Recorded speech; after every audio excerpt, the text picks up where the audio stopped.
کربلا جہاں حق اور باطل کا عظیم ترین معرکہ برپا ہوا۔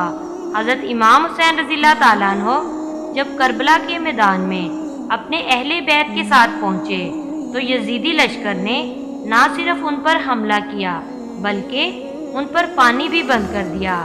کربلا کی تپتی ریت، گرمی کی شدت اور 3 دن کی پیاس کے بعد بھی امام حسین رضی اللہ تعالیٰ عنہ نے حق کا علم بلند رکھا۔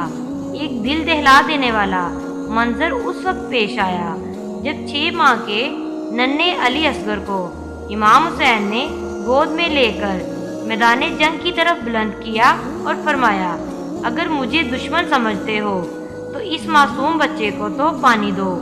لیکن جواب میں تیر آیا اور وہ ننھا پھول امام حسین کی گود میں شہید ہو گیا۔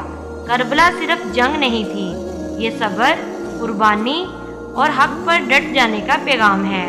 آج بھی ہر آنکھ اشک بار ہے، کیونکہ کربلا ہمیں یہ سبق دیتی ہے کہ باطل کے سامنے جھکنا نہیں، چاہے قیمت کتنی ہی بڑی کیوں نہ ہو۔ سلام ہو حسین پر، ان کے صبر پر، ان کی قربانی پر۔